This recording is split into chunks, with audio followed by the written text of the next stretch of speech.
Hey, we're back. Two Henry Podcast. We really appreciate you guys for showing up and checking us out each and every week. This time around, we have tried to do something different, and I want you guys to tune in, share the episode. Again, leave your comments, send emails, whatever that is, because we want you to be engaged. But we are really excited, and we feel blessed that we have an opportunity to have a guest. So, Councilman Henry Davis Jr. and Henry Davis Sr. And you're with the Two Henry Podcast here in South Bend, Indiana. And so I want to open up by saying thank you again. And I want to welcome our guest, Mr. Jordan Geiger. How you doing, Mr. Geiger? I'm good. Thank you for having me. Man, I'm glad that you were able to make it.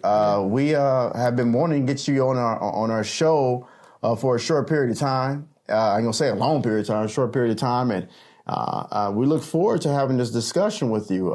You have been pretty active politically here in the city of South Bend and elsewhere.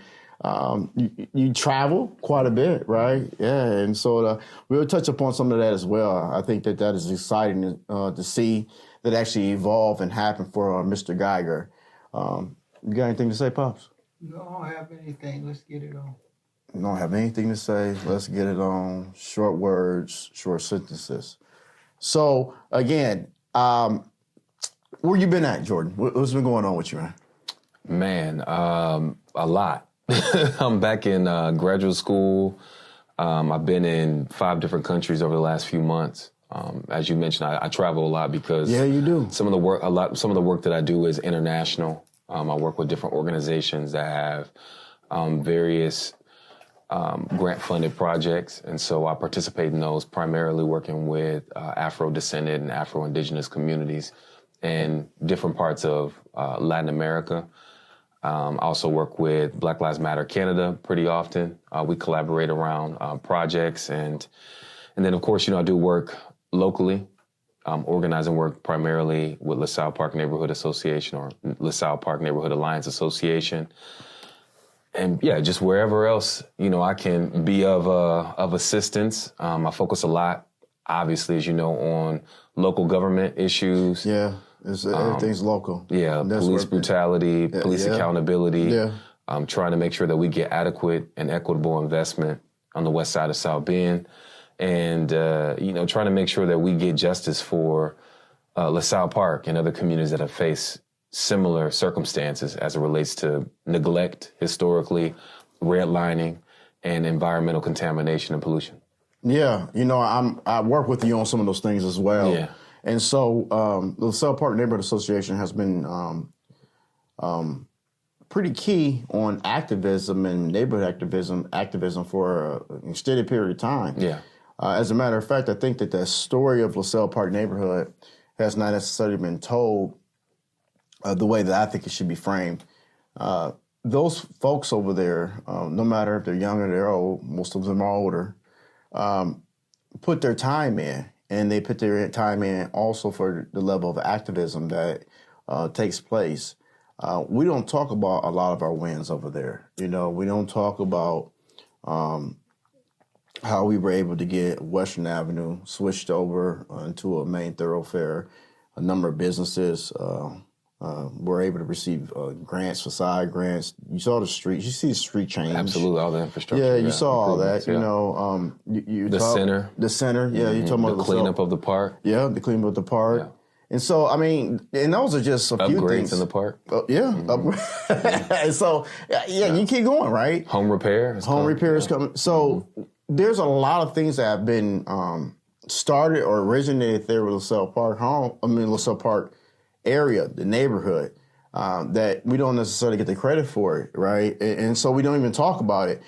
So I'm not necessarily interested in the credit, right? I'm more so interested in the wins and actually seeing these things come to fruition, physically in front of us. So, but there's been some wins, and there are going to be some more wins as well. There's some stuff on the horizon, isn't it? Yeah. So stay tuned. LaSalle Park Neighborhood Alliance Association. Yeah. Is that what that is? we're doing big things. Shout out to Mr. Creighton out there, his family, and all of the other members, that participate on a monthly basis with us. You got anything to say? I'm learning today. Hey, man. that's what's happening, man. He said he don't want to talk. Hey, but real quick, though, you said something about 5 different countries. What countries have you been to? And our audience may want to find out where you've been. Yeah, so I've been to Mexico, Honduras, Colombia, Brazil, Guatemala.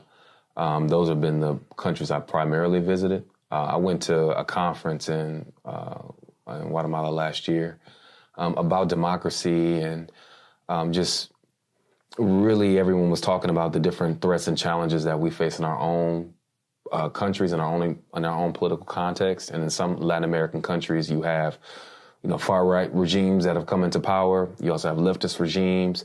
But for Black and Indigenous people in all of these countries, we still face dire circumstances, be it over policing or over militarization, deep poverty, dispossession, people losing their land. So the challenges remain regardless of, location, geography, exactly, right? Yeah. It's the same stuff all over and over again. So I guess we don't need to feel like unique when brutality happens, but it's always unique when it's up on your front porch. So got you here because we had this conversation over the phone because we talk enough, and so I said this particular conversation needs to happen on this podcast that we're doing, man, because I think that we need to start connecting some of the dots and being able to really illustrate some of the things that we do talk about when it's personal time. It's nothing, that shouldn't happen, right? I think that it should happen. I think last time we were on the phone, while we got you here, we were talking about representation. We were talking about leadership. What is representation, leadership, and why does that look so much different when you actually get out into the field with it? Again, we just talked about how those 5 different countries have some of the same issues with their Black population, as you can say, Black population, when it comes to police brutality. It comes to housing, right? When it comes to just flat out justice. Yeah. And so in this environment that we're in, right, political environment that we're in, representation means something. We have a representative government, right? We want people to participate with the representation. That means that you are going to vote, right? You get folks in that look like you, that you want to speak on your behalf, or sometimes they don't look like you, but they still can speak on your behalf. But more of what we're doing and what we have been talking about, some of the identity politics that go into place, right? Because I'm Black people should vote for me.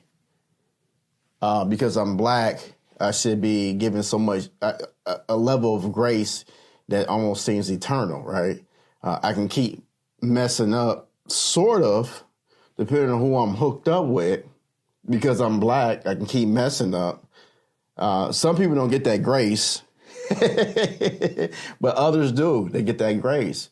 And then you sit there and you look at some of the decisions that are being made when it comes to the local environment and why they are being made and why the representation that has been chosen, Black representation that has been chosen, why aren't we getting what we deserve? It's because, for me, I think it's because these so-called leaders have been propped up and they've been, selected by people outside of the community and deemed as leaders.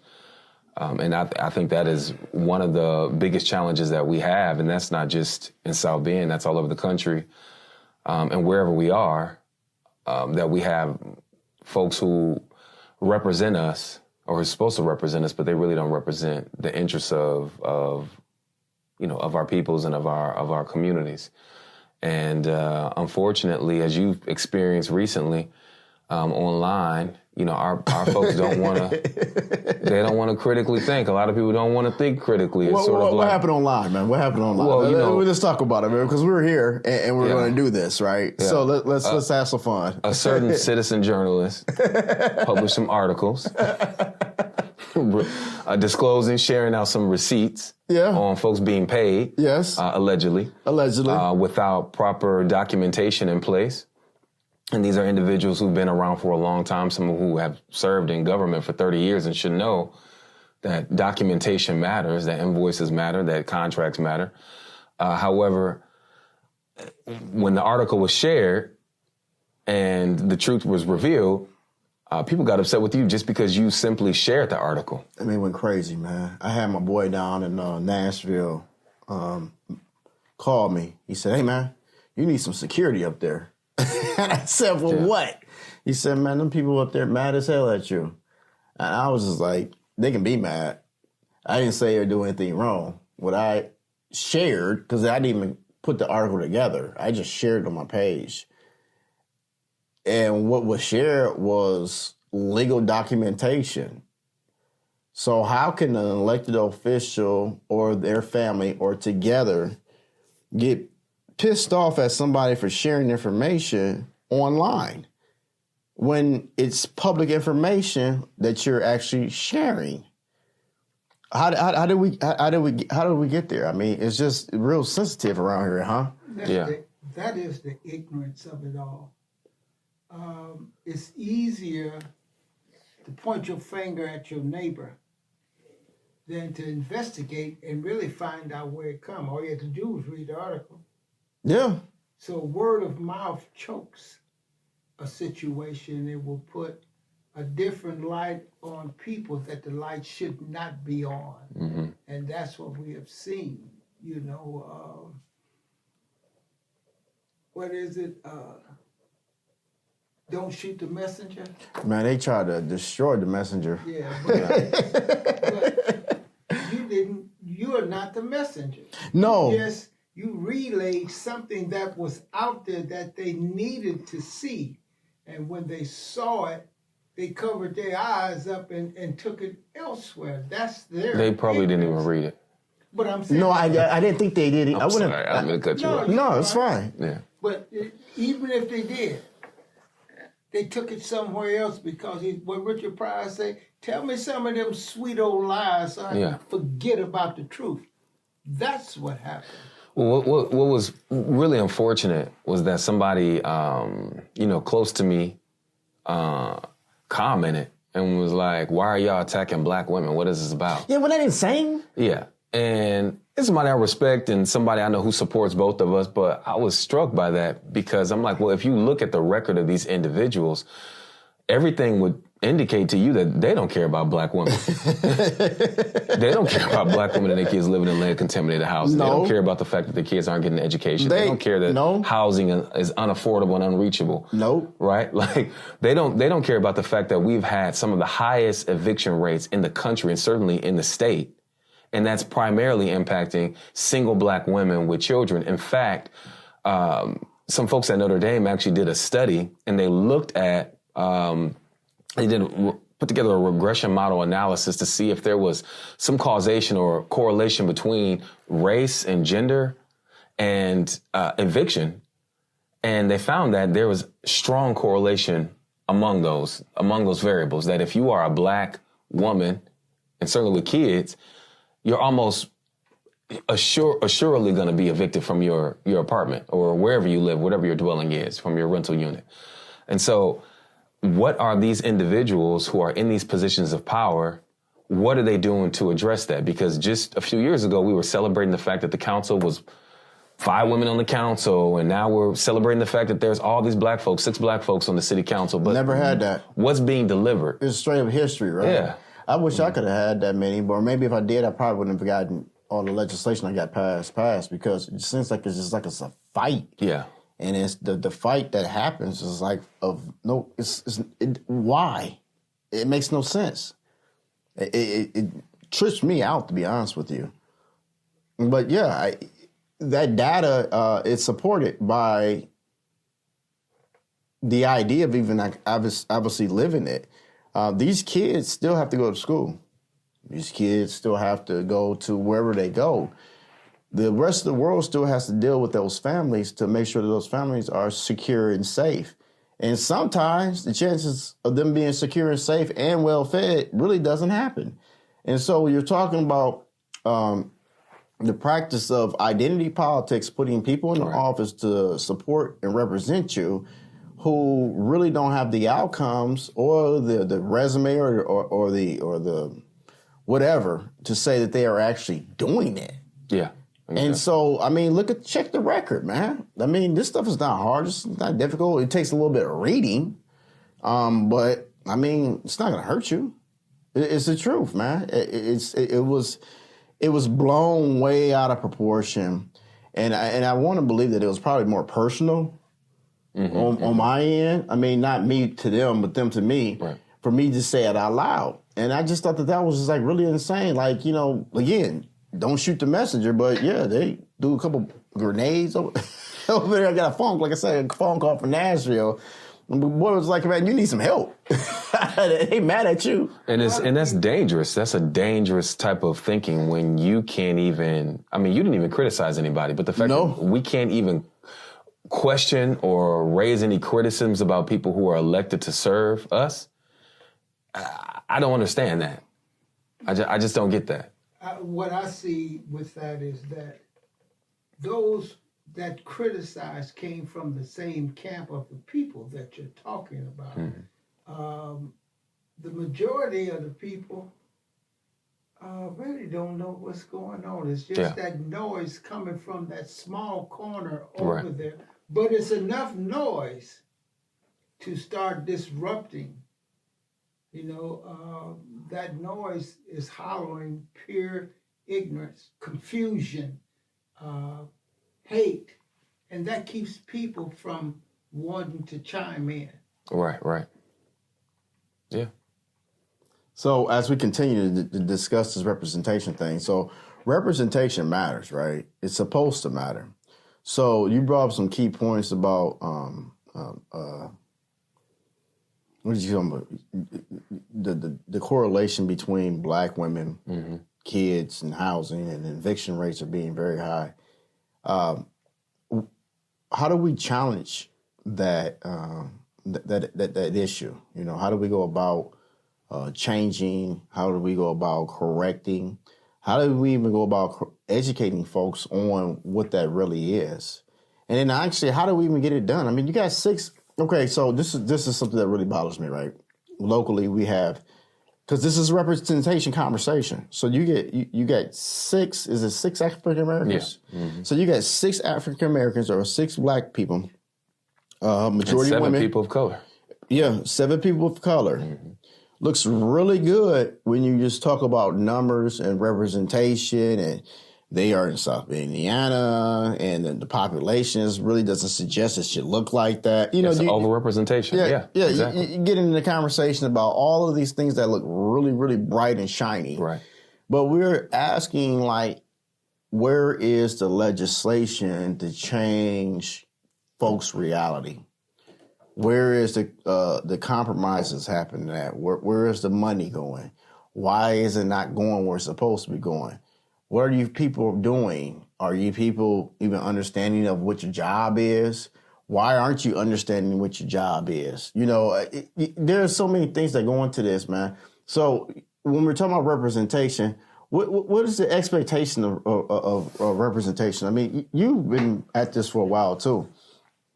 You were born in 1949. You're going to have... Nobody asked you.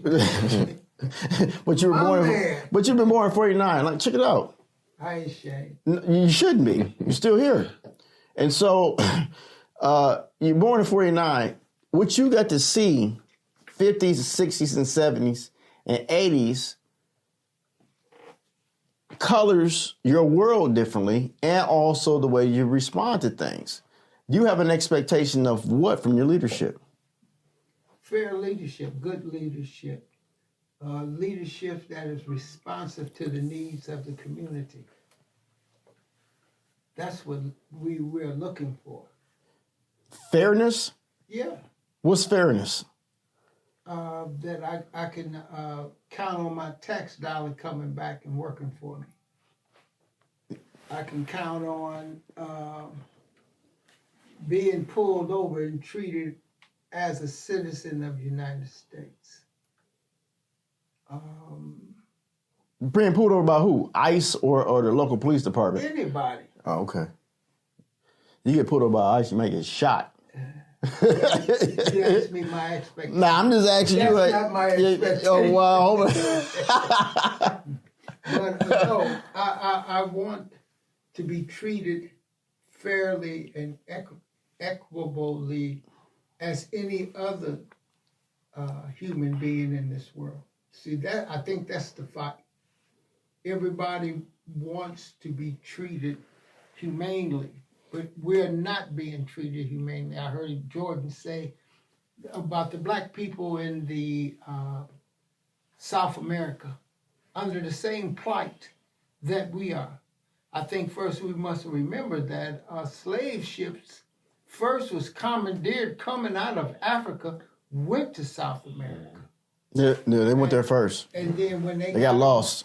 When they got off the ship, they was treated like they would have here. They became slaves because of the language barrier, because of the culture.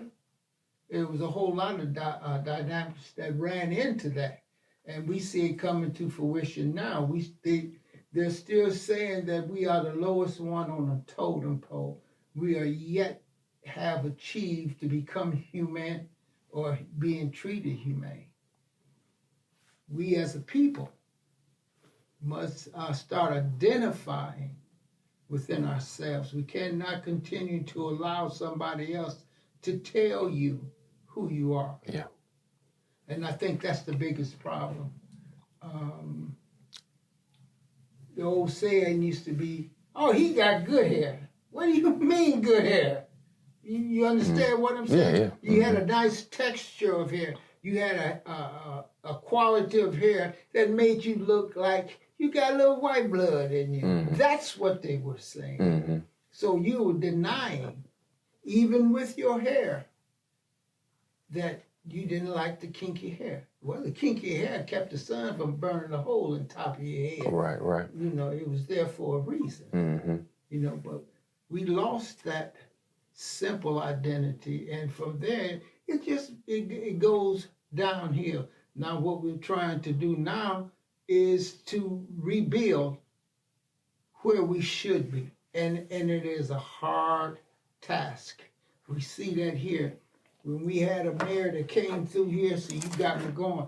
When we had a mayor come through here, said 1,000 houses in 1,000 days. Who lived in them houses? Where was those houses at? Who owned those houses? Right. Who gave him the right to take our authority away from us and move us to the curb? He said that those houses. So when he did that, look what they did with public housing. They destroyed it. At least one segment of it, of the big population. They said they put them in private homes. What private home? Man, you just tore down 1,000. Right. So where did these people go? Oh, they went to Mishawaka. He depleted, tore down another voting block. Now that voting block is spread all over the county. Our vote don't count worth nothing at this point. Where, in the city or the county? It don't matter. It does matter. No, it don't, because when you get in the county, we're more watered down now than ever, because everybody will not vote. They don't think it affects them. Right. Talking about Representation. right.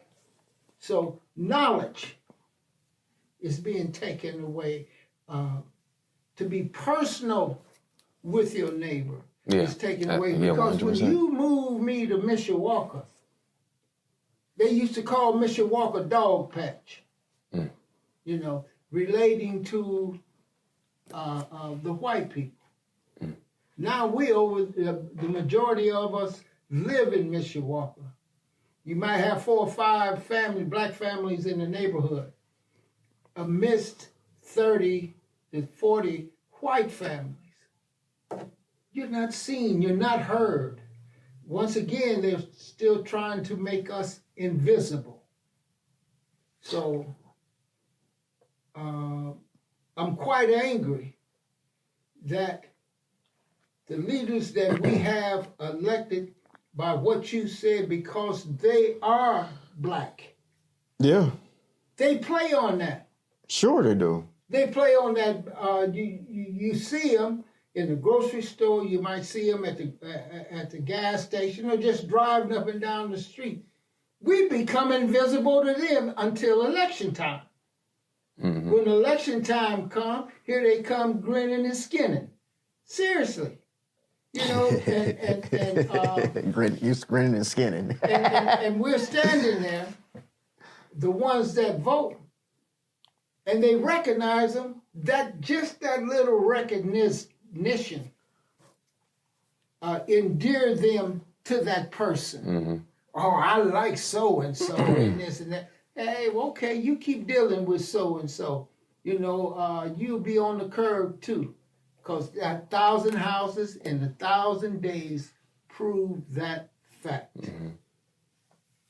So, Yeah. It was rough. That was rough. I remember getting a moratorium put on that demolition 60 project. day, huh? 60-day moratorium. You remember that? Wow. Yeah. And so I was like So what happened after 60 days? Man, nothing.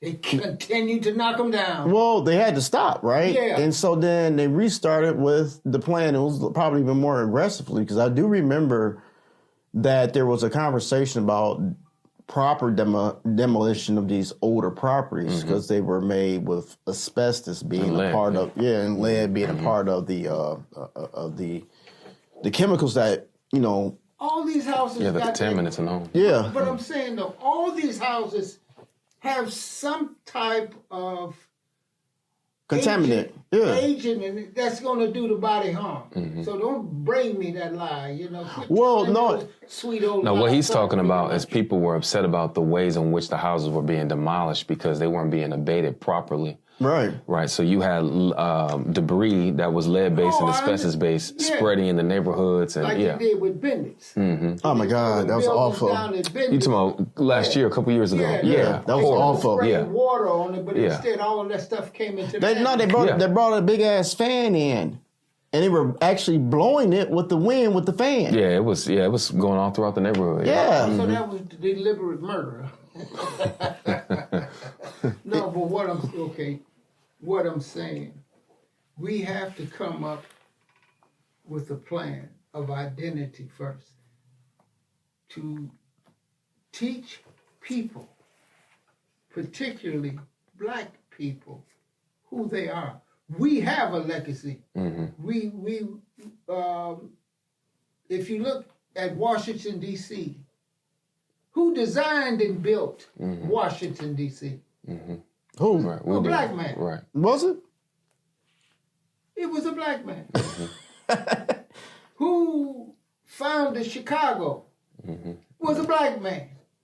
Even in this state of Indiana, where did the name Hoosier come from? A black man. That was his last name. And I believe if they really understood that, they would change it. They wouldn't be Hoosiers no more. I don't know what they got to do it now. They rocking out down there with that football team. But what I'm saying, we have the identity. We need something that's going to motivate us as a people to start standing up, because this country will collapse without us. Mm-hmm.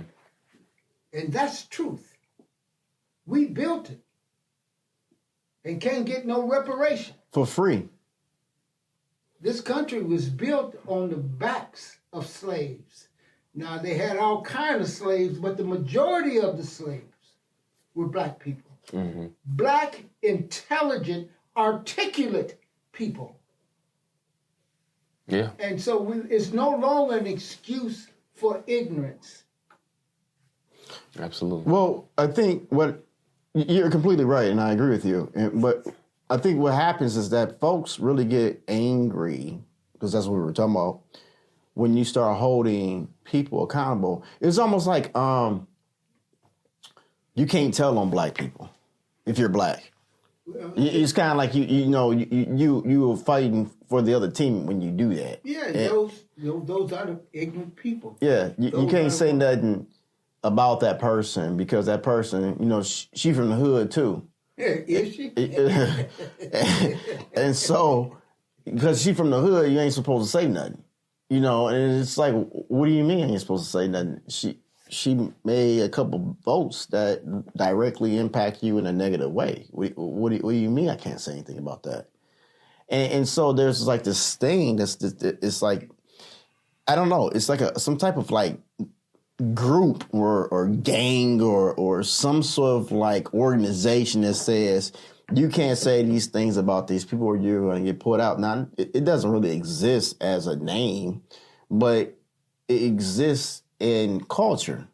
It exists in behavior. People believe that you're not supposed to say anything about black people, meaning black person, black man, say something about another black person, even if they're making extreme measures to like eradicate you as a human being. Okay, in times past, in my understanding, that was true. That's when we were on the move. But there's nothing wrong with accountability. No, when we as a people, as black people, were on the move, they would hide it, the ones that was making inroads to keep the white populations from hanging them until it all came out and they didn't want it cut off in its infancy. That silence that you're talking about, that they wouldn't speak of, that's where that was birthed from. But now they call it stitches. Snitches get stitches. Snitches. Yeah, that's what it has Get fell ditches. down. So that's what it has fell down to. The principle, the thought is there, but not the intent anymore. Yeah. And that's what we're seeing now. That's what black people are suffering through. They would rather keep their mouth shut and appear to be one with everybody else, other than to stand up and say, "Hey, man, you ain't no good." Yeah. You know? Yeah. I mean, you need to get somewhere and sit down or find a lane that is your lane. But right now, you're in the wrong lane.